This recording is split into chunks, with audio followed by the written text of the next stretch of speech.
bass. Bass song. Okay, so yeah, mixing bass. What are you using for your bass? What kind of bass? What bass is that? Sounds good. What strings? Bass string. Okay, all right. We got to talk about bass again. It has to be done.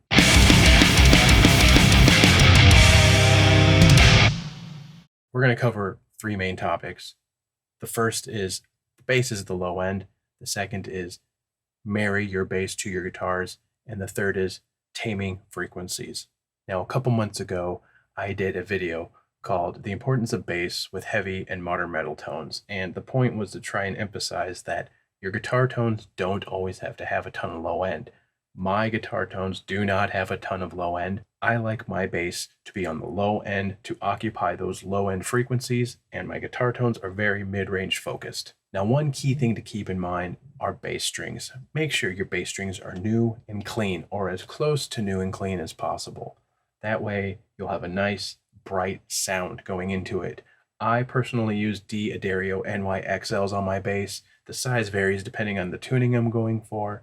You can also look at a steel string, which will be a lot brighter, but make sure you have clean, new, fresh strings. Now, these three topics are pretty much intertwined, interweaved. They all work together. These are just three things that I keep in the back of my mind when I'm working towards a mix, when I'm developing a guitar tone, and when I'm developing a bass tone. All right, so let's dig into these three things that I like to try and address. Number one, the bass is the low end, or the bass. No shit, man. Hey, I know, but here's my thing. My guitar tones tend to lack a lot of serious amount of low end because I like my bass to occupy the low end. The second point I try to keep in my mind is marry my bass to my guitar. So it just pretty much goes along with what I was saying in regards to the bass being the low end. Everything has its place. I like my bass to kind of wrap around my guitars, have a lot of low end. My guitars are in the middle, and I like to bring up a lot of that high-end, gnarly, wretched bass tone to kind of wrap around my guitars. And that high-end snarl of my bass really blends well with a lot of my guitar tones. And that's just how I like it. And it's just kind of marrying them together. It's making them one nice big wall of rhythm sound. And the third thing is taming frequencies.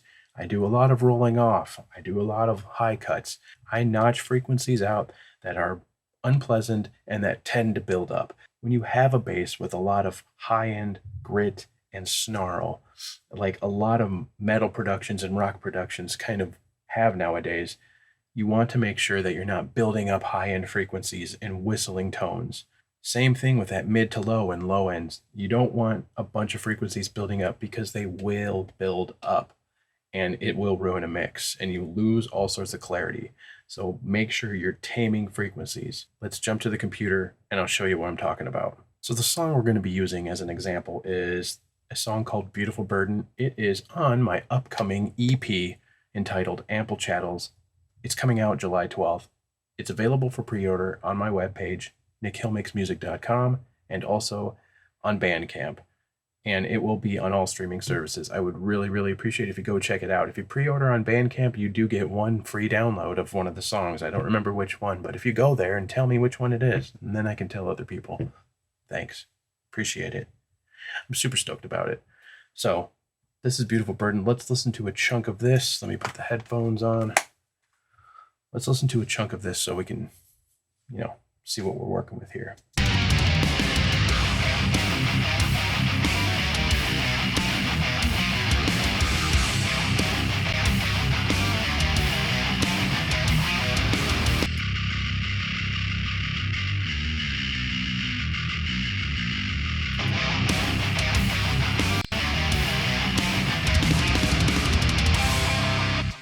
I apologize about the pops and clicks. My computer doesn't particularly like doing everything that it's doing right now.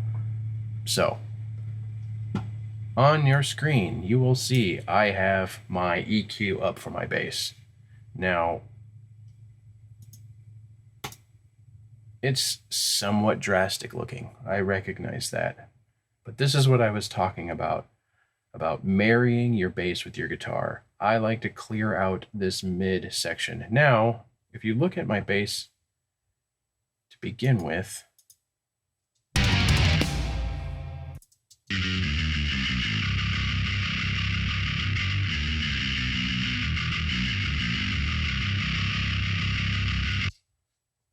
the way I have my bass tone already set up coming in to my DAW, my Helix tone, it's very low end and high end with that giant mid-range gap already.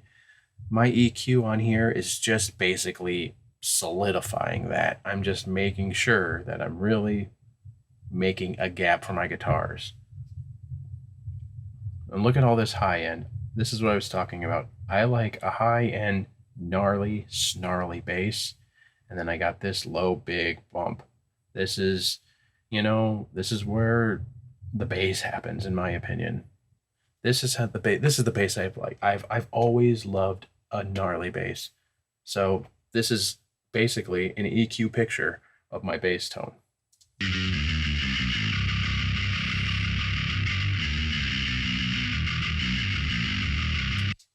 Now my guitars, let's see. We'll look at this verse section. See what these guitars are doing.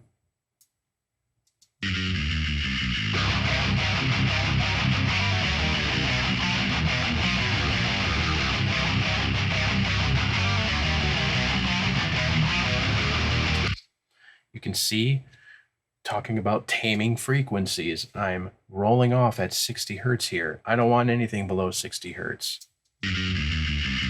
Let's just listen to the guitar and hear what's down there.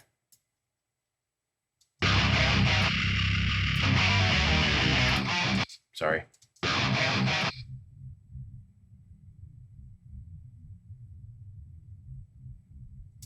Now, if you're listening on headphones or good monitors, you'll be able to hear that. That's just woof, just woof, woof, woof, woof, woof, woof. That's not going to do your mix any good. And it's going to clash with your kick, and it's going to clash with your bass. I have a little bit of a mid cut. I quad tracked my guitars on this song, so I had some stuff building up. Let's just hear what that is.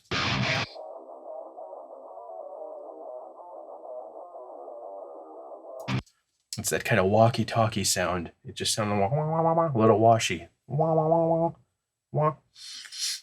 So I cut that, and again, I quad tracked.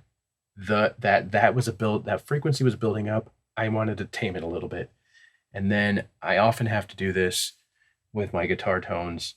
I notch out some high whistly frequencies that will just get super fatiguing to listen to. So let's hear what that is.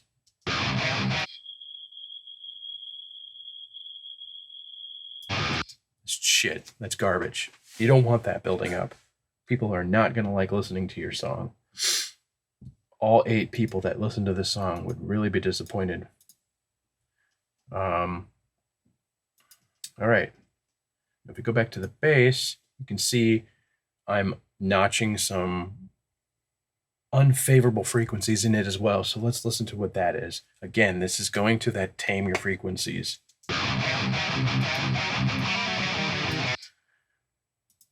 You gotta solo the guitar. The bass guitar. Amateur.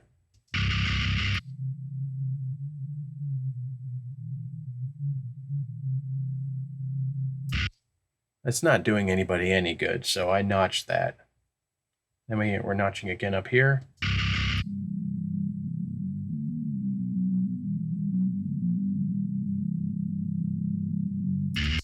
That low mid just, that likes to mess with the guitar too, so I cut that out too.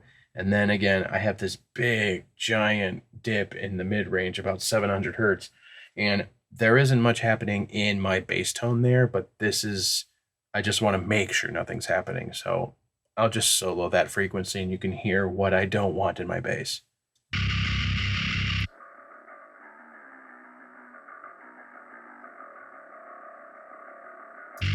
It almost sounds like white noise. It's really washy.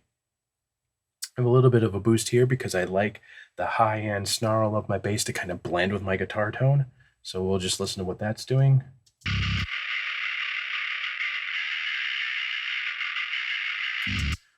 Now, this can be achieved multiple ways. What I used to do, and what is a very, very popular and common approach, is you have basically 2 bass tones. You have a low end clean bass tone that is low passed down really low. That's just a nice round clean bass sub sound. And then you have a high end bass tone with some distortion that's high passed, and it's just that high end gnarly sound. And then you blend those together. It's like basically two bass tracks you blend to taste. I'm sort of doing that in my Helix tone. I have there is a effects block that is a replication of the Dark Glass B7K. I use that and I blend in my bass, my bass amp with the distortion in the B7K model. So I'm kind of doing that same principle just within the Helix. I used to be a huge proponent, and in a lot of my earlier productions, up until I'd say that I got the Helix, I used to do that very same thing, have two bass tracks, one with the low end, one with the high end, and I blended them to basically arrive at this sound that now I just do in the Helix, and I just sculpt it and shape it. And if you're over here from the Buns channel, you know that he likes to do it that way also. He has a low end clean, or it's just really focused low end bass track, and then another bass track that is just the high end gnarly snarl, that grit, and he blends those to taste, and that's how he gets his super filthy fucking bass tone, and it sounds great. And it's part of his sound, it's part of the foreign sound, that gnarly bass tone. There are multiple ways at arriving at the same thing. This is the way I've ended up doing it, and Scott still does it with the 2-track ways, and probably every other person. And one last thing that you might notice is I am rolling off a substantial amount of low end. Pretty much, let's see, everything below 38 hertz in this particular case, I'm rolling off of my bass tone, because it's competing with the kick. In some of my productions, it's competing with some heavy death metal vocals, and in some productions, it's competing with some low end synth stuff. All that stuff adds up and builds up. I'm telling you, frequencies will build, especially in a track like this where I quad tracked, and sometimes I have like 6 tracks of guitars playing at the same time. And imagine if you're just listening to one mono track of guitar, it might not be so bad. You might not notice it. But when you have an unfavorable resonant frequency times 6, think about how crappy that's going to sound. And then you throw your bass on top of it with maybe some of the same frequencies, you're going to lose clarity. So I roll off low end. Let's hear what I'm rolling off real quick.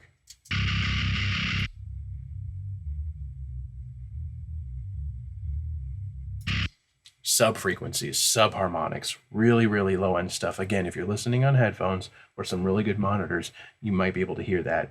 And it might be a little substantial, but in the context of my mix, and that's an important thing to think about, you're not just mixing a bass guitar, you're mixing a track, a song. It's a sum of its parts. You're blending guitar with bass, with drums, with vocals sometimes, with keys, with strings. In the context of a mix, everything needs to have its place, and you don't want to get insane with the low end or with the high end or with mid frequencies. So you do a lot of shaping, you do a lot of sculpting. So these are the 3 things that I keep in mind. The bass is the low end. Marry your guitars to your bass and tame frequencies. If you think about these things when you begin your mix, it'll just end up helping you have clearer sounding tracks. And it takes a lot of practice, and it takes a lot of patience, because I'm still learning. I get a lot of praise now for my mixes, but it did not happen overnight. I have been trying to mix songs with computers and with guitars for a long fucking time. So don't feel bad if it's not coming to you quick enough. It takes time. So again, this song, Beautiful Burden, it'll be on my EP. It's dropping July 12th. It's available for pre-order on Bandcamp and my webpage, nickhillmakesmusic.com. It will also be available on all the streaming services. If you head over to Bandcamp and pre-order, I believe you get one of the tracks for free already. I don't remember which one. If you find this video helpful, I would really appreciate if you gave this video a like, if you commented down below to let me know how it helped you, to let me know if you need some more clarification on some things. And also, please subscribe, join this community We have a really positive group going here. I'm super stoked. There's 1,500 of you people that are interested in this kind of thing, and I feel grateful that I've been able to help some of you. And reading through your comments, it seems like a lot of what I'm doing is helping you, and that means the world to me. I know how much of a struggle it was learning how to do this stuff, so I do get a lot of out of helping everybody. With all that being said, thanks guys so much for watching, and we'll see you in the next one.